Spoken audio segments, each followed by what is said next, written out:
al doctor Julio César. Para ello brindemos un fuerte aplauso. Gracias.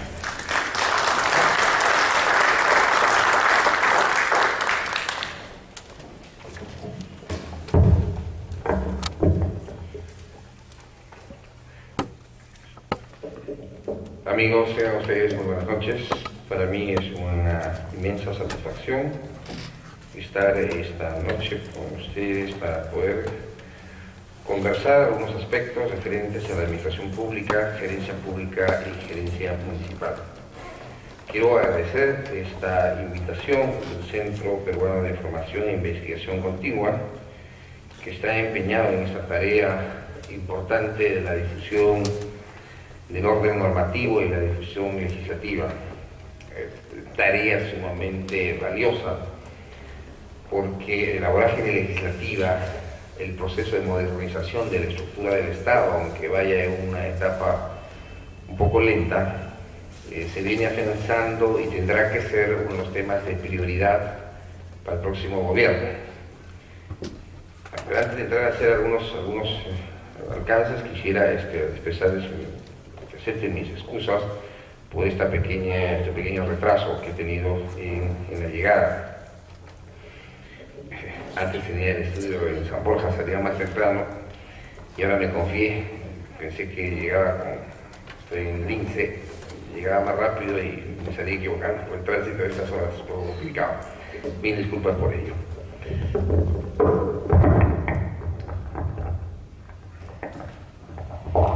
Bien, vamos a hacer un repaso rápidamente de lo que es la estructura del Estado para terminar en lo que es la gerencia municipal, tan complicada el día de hoy. Estamos en una etapa bastante interesante, nuestro país está viviendo una etapa bastante interesante. Ha terminado el proceso electoral regional, el proceso electoral municipal. En los próximos días habrá la segunda vuelta en 10 departamentos para elegir al presidente y vicepresidente de los gobiernos regionales. Innovación está en este proceso electoral, donde se ha elegido por separado a la fórmula presidencial, al presidente, vicepresidente, y los consejeros regionales han salido ungidos en la primera votación. Posición interesantísima, porque esto nos tiene que dar a un paso para el próximo proceso electoral que elijamos a los consejeros regionales en la propia concepción de la ley, que es un consejero por cada provincia. Entonces ahí tendremos que implementar el voto preferencial para no tener que estar haciendo la fórmula cerrada, que se termina votando por una lista y entran personas que son elegidas por una provincia y no pertenecen a esa provincia, no viven en esa provincia y ni siquiera conocen la Plaza de Armas de su provincia. Y Lima Metropolitana, que tiene rango de gobierno regional, pero que lamentablemente Lucho Castañeda no hizo el esfuerzo necesario para tener ese tratamiento. Esperemos que la nueva alcaldesa de Lima sí lo haga. Podríamos entrar en una tarea bastante interesante. En Lima tenemos 39 regidores y en el próximo proceso electoral, ¿por qué no elegir 42 regidores? Ustedes dirán, este está loco, el hecho de año venir tarde. Dentro de este esquema del proceso de descentralización, si Lima tiene rango de gobierno regional, el alcalde de Lima tiene rango de presidente regional, presidenta regional. Los regidores de Lima tienen nivel de consejeros regionales. Entonces, dentro de esa dinámica, ¿por qué no elegir a los regidores de Lima Metropolitana por cada distrito? Un regidor de Lima en cada distrito. Y aseguraríamos, dentro del voto preferencial, ya no entrarían los 39 de una sola lista o 21 de una lista, de la lista ganadora, los otros la cifra repartidora. ¿Qué aseguraríamos? Algo más hermoso, en mi concepto, que cada distrito tenga su representante en el Consejo Metropolitano, porque en este momento los que se conocen como los conos, mal llamados conos, sino la zona norte, la zona sur, la zona este, no tienen representantes en el Consejo Metropolitano. ¿Y por qué es importante el Consejo Metropolitano? Porque los distritos de Lima dependen del Consejo Metropolitano, pues todo lo que es desarrollo urbano, índices de uso, zonificación, parámetros, todo lo que es tránsito y transporte. No queremos que por nuestro distrito pase determinada línea de transporte. ¿Quién nos hace caso a los de los distritos? el Consejo Metropolitano. En el tema de la tributación municipal, para que nos aprueben nuestras ordenanzas, nos modifiquen o nos deroguen nuestras ordenanzas en materia tributaria, más que derogarlas, no las aprueben, no las ratifiquen en el tema de materia tributaria. Entonces, dentro de la autonomía se depende de la municipalidad provincial. Entonces sería, en mi concepto, y asumo que puedo estar equivocado, pero sería una innovación hermosa, que tengamos un regidor de Lima por cada distrito. ¿Qué hace, por ejemplo, un candidato a regidor en la lista de Lima, que vive en Comas haciendo campaña en Villa El Salvador? Cuando nadie lo conoce, no conoce la realidad. El candidato a alcalde que se pase por todo Lima es su obligación, pero el del distrito de Comas hace su campaña en Comas, y sale elegido por Comas, y hace su campaña para subir candidato a alcalde de Lima.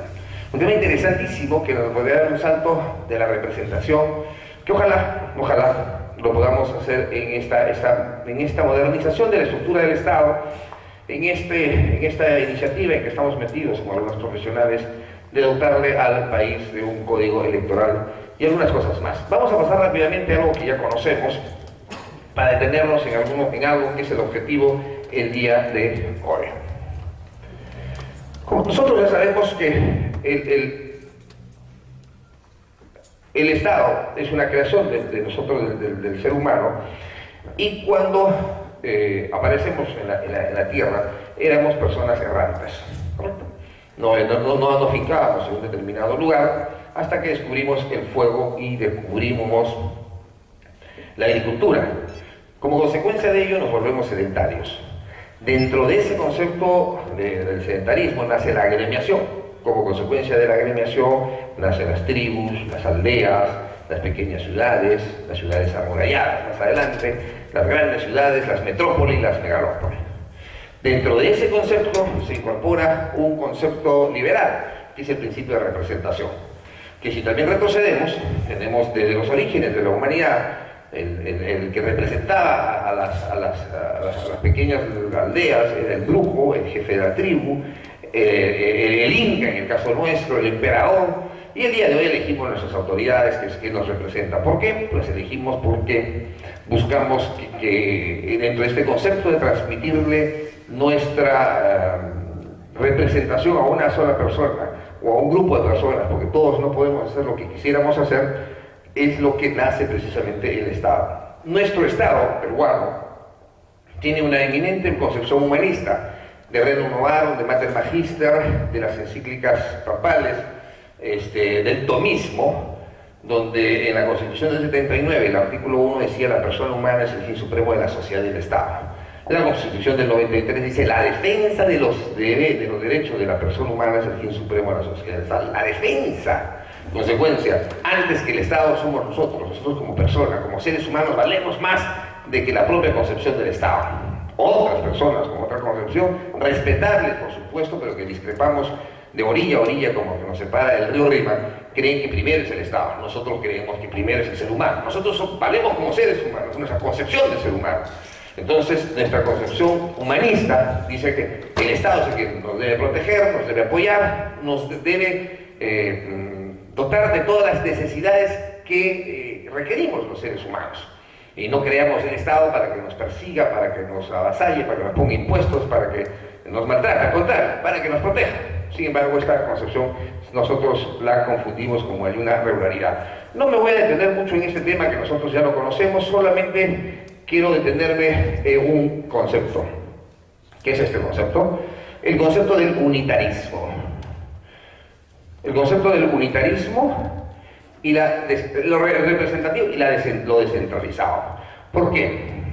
Cuando nosotros hemos escogido la concepción de nuestro Estado, en el artículo 43 de la Constitución Política del Perú dice: el Estado peruano es unitario, su gobierno se ejerce de forma descentralizada y desconcentrada. Esa es la gran diferencia con otros modelos de organización de Estado que los conocemos. Algunas veces hemos visto esas películas norteamericanas donde las cogolladas, o si no, donde la policía persigue porquis, unas películas antiguas, persiguen, ya llegamos a la frontera, y llegaban a la frontera, pasaban y la policía ya no los podía agarrar. ¿Por qué? Porque pasaban al otro estado y ahí otros dispositivos, ahí no era perseguible el delito, y entonces estaba en otro estado, no los pueden detener. ¿A dónde viene esto? Porque en este proceso de modernización de la estructura del Estado, nosotros hemos escogido la concepción unitarista, que es diferente a la concepción de los estados federales. El federalismo tiene sus propios precursores, tiene sus propios sustentos. La Argentina es un modelo del unitarismo, Sagüez, Campos, Lazzarini. Brasil con una tesis de Irisio Olivera, una tesis interesantísima. En Venezuela, antes de Chávez, estaba entrando el unitarismo a través de la tesis de Adriano Carmona de la Universidad de Zulia. Y en Colombia, aunque nos parezca mentira, con todos los problemas de las guerrillas y del narcotráfico, la concepción de los estados federales se está imponiendo a través de una tesis de Restrepo. Sin embargo, cuando nosotros recordamos rápidamente la crisis de la economía argentina, fue precisamente por eso. ¿Por qué? Porque los estados tenían capacidad de endeudamiento. Ustedes se acordaban cuando este triste, célebre ministro de Economía del gobierno de Fujimori, JJ Canet, cuando Beto Andrade pedía se avale a Lima para los préstamos, para poder tener créditos en el Banco Mundial, en el Banco Interamericano, decía, ¿qué pasa si Lima no devuelve? El Estado tiene que pagar. Entonces, dentro de esa concepción unitaria, cualquier gobierno local que quiere endeudarse necesita el aval del Estado, del gobierno nacional. En la Argentina no, en la Argentina cada Estado tiene capacidad de endeudarse en forma individual, no necesita el aval del Estado. Y eso pasó en la crisis argentina. Dijeron, vamos a ver cuánto debe cada uno de los estados, sumado la deuda de todos los estados, el estado argentino estaba quebrado. ¿El ente público puede estar quebrado? No. Si el privado está quebrado hay que cerrar la tiendita, bajar la puerta y cerramos. Pero el ente público no, hay que sincerar la economía. Sincerar la economía es lo que poco pasó acá en el Perú también con el shock. O sea, establecer las líneas básicas de lo que es el manejo económico. Entonces, acá tenemos una concepción unitaria. Y dentro de ese unitarismo tenemos poderes del Estado, tenemos autonomías, organismos autónomos constitucionales y tenemos niveles de gobierno. Entonces, vamos a ver rápidamente eso, porque nosotros, el día de hoy, hay un tema que se va a tener que ir dando, lo dije al comienzo rápidamente. ¿Quién entre el presidente de la República? Ojalá que sea una persona con visión del Perú profundo. El proceso de descentralización y modernización de la estructura del Estado no lo van a parar. Consecuencia, a pesar que los gobernantes, me detengo unos instantes, todo gobernante se resiste a transferir el poder. O sea, le gusta acuñar el poder, cuanto más poder tienes, o sea, quieres tenerlo más. Entonces no quiere transferirlo. Pero este proceso es irreversible. Mal diseñado en lo que es la regionalización, sí. No vamos a escuchar en esta campaña presidencial a ningún candidato. Y el que se mete a hablar de regionalización va a salir plancha quemada. La regionalización es un concepto geográfico. ¿Se acuerdan cuando antes hablábamos de el modelo, la región macrosur, Arequipa, Moquegua y Tacna? Pero hoy día, pues los tacneños les convendría una macroregión con los arequipeños, y Tacna ya tiene un ingreso importante por cano, a los moqueguanos también, a los arequipeños y tienen también un ingreso importante por el cobre y por todas las explotaciones que se están haciendo. Empezamos mal, lamentablemente. Esto no va a tener solución hasta los 10 años o máximo 10 años, donde los pueblos decidan, el distrito decida a qué provincia se va a anexar y la provincia a qué departamento. ¿Empezamos mal? Sí, empezamos mal. Partimos del concepto del departamento y lo que tenemos ahora son 26 gobiernos regionales en 24 departamentos. En la práctica hay 26 regiones. Lima tiene 3. Lima Provincias, Nelson Chu, el Callao con Alves en este momento, el próximo va a ser Félix Moreno, y Lima Metropolitana con la próxima alcaldesa. O sea, tenemos 3 gobiernos regionales, en cada departamento hay un presidente regional y un vicepresidente regional y consejeros regionales. O sea, regionalización, que es un concepto geográfico, no lo vamos a escuchar, porque eso es una bronca de nunca acabar. ¿Se acuerdan los problemas que hubieron entre Cañete, Pisco, sobre la imprecisión de límites, porque por ahí va a pasar el gas de Camisea? Las broncas que hay entre San Isidro y Magdalena por la zona esta del límite, precisamente para quién se va a San Isidro para que su predio pueda subir. La bronca de San Martín de Porres con Independencia o con Comas, con la zona de la última esquina que tiene ahí San Martín de Porres. O sea, es un problema dificilísimo. Si en nuestros distritos no nos ponemos de acuerdo sobre la imprecisión de límites, más difícil va a ser entre las provincias del interior del país y entre los departamentos. Ese es un tema que nadie lo va a tocar. El tema que se va a impulsar es la descentralización, que es la transferencia de competencias. Al haber la descentralización y al haber transferencia de competencias, la estructura del Estado va a cambiar. Los procedimientos administrativos y los sistemas administrativos van a cambiar. Una de las leyes que más se ha modificado en este gobierno en el año pasado, y desde el 2001 que se dictó la ley de procedimientos administrativos, es esta ley, la ley de procedimientos administrativos. ¿Por qué? Porque los procedimientos van a ir cambiando. ¿En la medida de qué? En la medida que el proceso de transferencia de competencias se deriven a los gobiernos subnacionales. Entonces, la estructura del Estado va a ir cambiando, sí. Esto es irreversible. Será más temprano que tarde, o más tarde que más temprano. De acá 10, 20, 30, 50, 60 años, en algunos casos se han demorado los procesos de transferencia de competencias, pero este es un proceso irreversible. El fenómeno de la migración se ha detenido. Y se ha detenido, de alguna manera, porque las provincias, yo soy serrano, yo soy provinciano, soy de la ciudad de Huaraz. En Huaraz y sus muros, decía, ¿no? Entonces es un chiste aparte.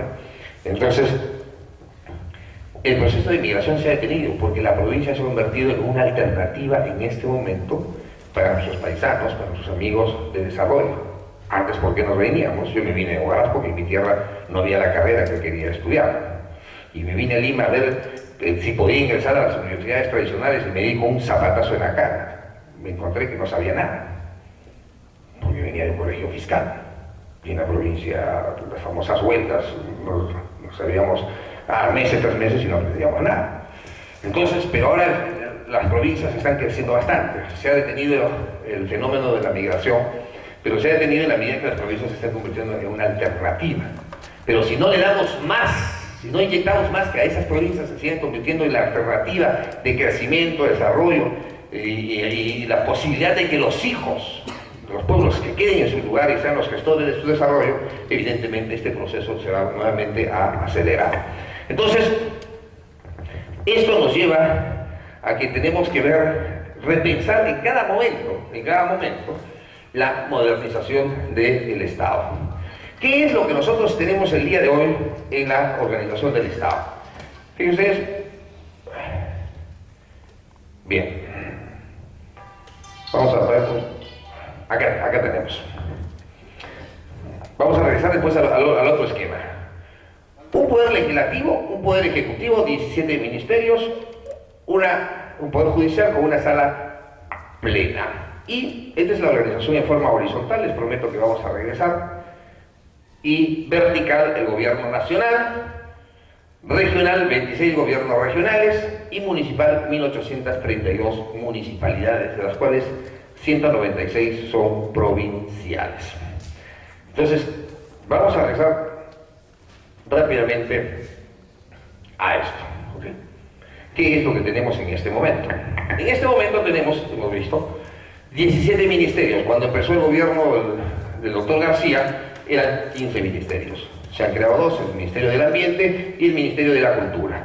El primero que mencioné, más para dar un poco a la viabilidad al Tratado de Libre Comercio, donde lamentablemente la brillantez de BRAC no va asimilada a las competencias y al ímpetu que deberían darle a este ministerio. Lo tienen aguantado al hombre y su hombre brillante, o sea, no se le explota como deberíamos explotarlo en ese ministerio tan importante. Pero todos los niveles de decisión están arriba todavía en este momento, en estos 17 ministerios.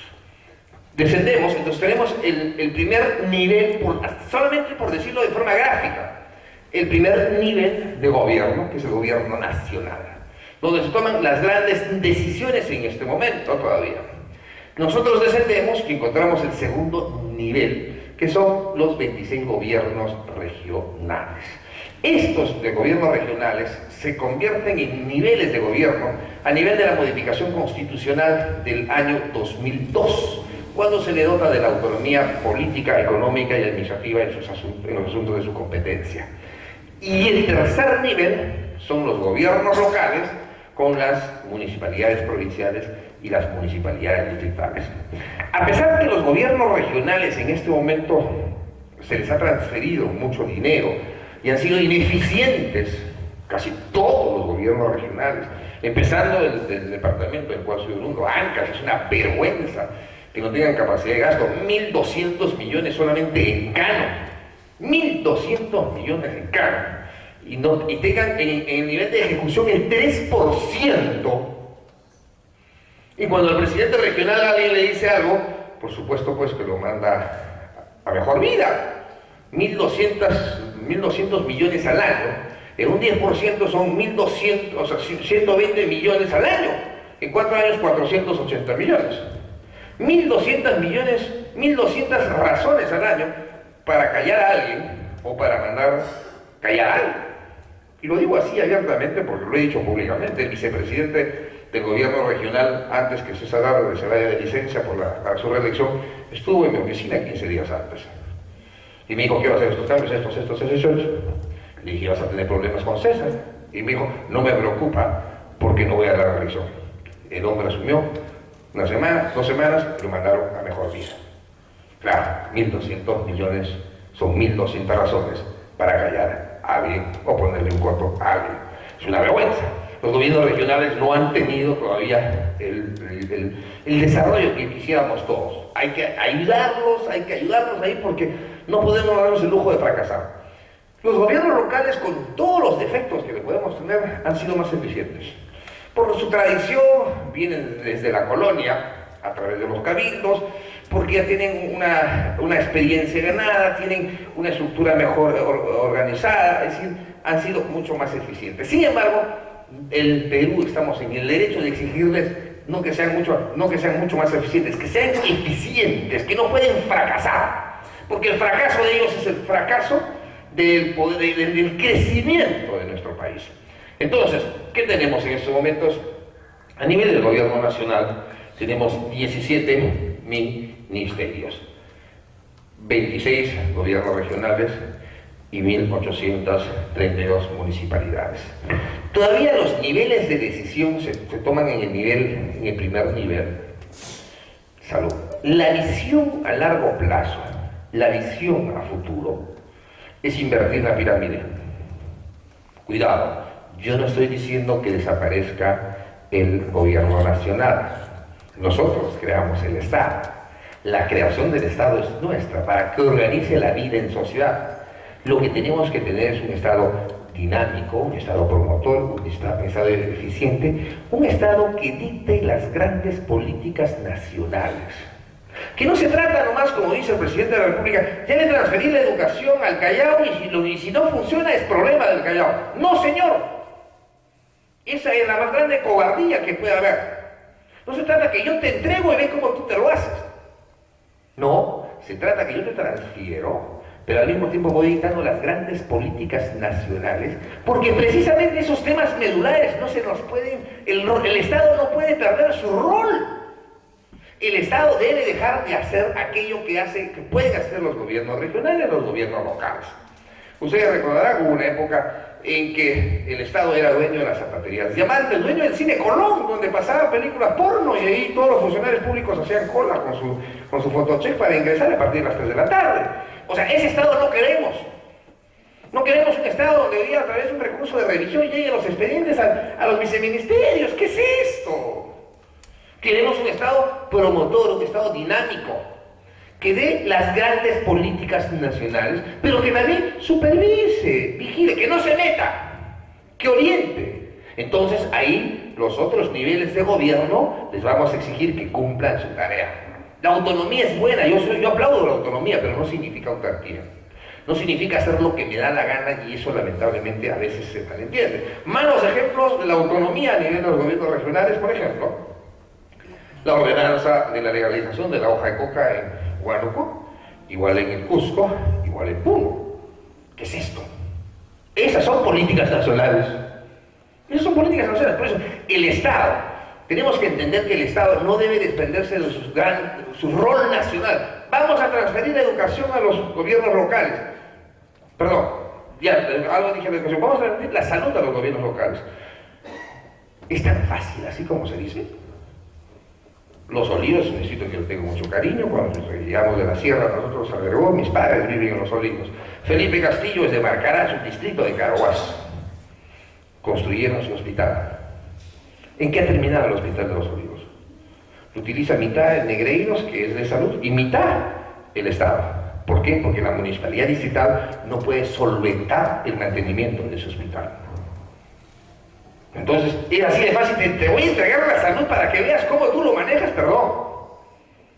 Primero hay que ver si están preparados, si estamos especializados para ese tema. Entonces, pasito a paso, hay que transferir competencias, pero las grandes políticas nacionales, la educación, la cultura, el deporte, el analfabetismo, la desnutrición, esas cosas el Estado no se puede desprender. O sea, decirle que yo te transfiero para y tú ves cómo te vas a arreglar, eso es una gran irresponsabilidad. Entonces, ¿qué es lo que queremos hacer? Invertir la pirámide, reducir el aparato del Estado, yo estoy diciendo que desaparezca, a que sea un Estado pequeño, dinámico, promotor, eficiente. Los gobiernos regionales se vayan robusteciendo, adquieran mayor responsabilidad, la población sea más consciente de lo que tiene y los gobiernos locales tienen que convertirse en el pie tierno de la sociedad y la democracia. Mario Saborna Valdés, el excelente jurista peruano, el mejor municipalista de todos los tiempos, decía que las municipalidades son el eslabón de entre la estructura del Estado. Decía que son el primer escalón de esta escalera que llega al poder. Igual que Savigny decía, es el primer eslabón de esta larga cadena que llega al poder. El gobierno local tiene que convertirse en eso, pero eso no es de la noche a la mañana. Entonces tenemos que ir a un proceso. Hay dos formas de hacer la modificación de la estructura del Estado. De golpe, que no ha dado ningún resultado positivo en los sitios donde se ha practicado, o progresivamente. Por eso nosotros leemos que es un proceso. Y el proceso es pasito a paso, como dice el Vals. Entonces hay que ir en forma progresiva. ¿Qué es lo que tenemos? Un poder legislativo, no nos vamos a detener acá, estamos hablando con profesionales. Un poder ejecutivo con sus 17 ministerios y un poder judicial. Cuando el presidente de la República, suelen decir él y los integrantes a veces de la célula parlamentaria mixta, el Congreso de la República, el primer poder del Estado, gravísimo error. Si el Congreso de la República es el primer poder del Estado, ¿cuál es el segundo? ¿Y cuál es el tercero? Entonces, ¿cuál es la separación de poderes de la teoría de Montesquieu, de la teoría de Rousseau? No habría ninguna separación de poderes. Porque si hay un primero, si hay un segundo, si hay un tercero, habría subordinación. Entonces, los poderes están organizados en forma horizontal, para que no haya intromisión del uno con el otro, y los tres son poderes. Pero en la estructura de nuestro país, el día de hoy, podemos hablar de la tradicional distribución del poder de Montesquieu de Rousseau. No, porque tenemos 10 organismos autónomos constitucionales que están acá y que hacen lo mismo que en algunos casos, por ejemplo, que el Poder Judicial, que el Poder Legislativo, y lo vamos a ver cuando veamos los niveles en forma horizontal. O sea, tradicionalmente existen 3 poderes, pero en los organismos autónomos constitucionales, nosotros ¿qué tenemos? Jurado Nacional de Elecciones. No me voy a detener porque no voy a decir, ya vino a hablar sobre sus expedientes. No, Jurado Nacional de Elecciones administra justicia en materia electoral, aunque esa justicia no exista, pero el tema es, administra justicia en materia electoral, o sea, ya no es el Poder Judicial. El Tribunal Electoral de México es una sala que depende del Poder Judicial de México. Entonces, y acá tenemos un jurado. Yo creo que ese jurado debería convertirse en un tribunal electoral, similar al Tribunal Constitucional, que administre justicia, que no esté en el tema de inscripción de partidos políticos, sorteos, tonterías. Discúlpenme con la expresión, ¿no? A veces son términos un poco duros. Eso debería ser la OMP. El jurado debería administrar justicia, nada más. Y todo va en apelación al gran jurado. Y entonces dejemos que el tema, estén viendo temas administrativos. La bronca ahí viene por el presupuesto. ¿Quién maneja el presupuesto? ¿Quién maneja el dinero? El presupuesto de los procesos electorales, y quien maneja la OMP es el que más maneja, ¿no? Y entonces ahí viene una discusión fuertísima. Entonces el jurado administra justicia en materia electoral. Entonces la administración de justicia en materia electoral, la administración de justicia en materia electoral es potestad del Poder Judicial en este momento. No. Jurado Nacional de Elecciones, La OMP, ya lo sabemos, el RNIEC, Consejo Nacional de la Magistratura, Tribunal Constitucional. Aplique el control difuso y el control concentrado. Puede declarar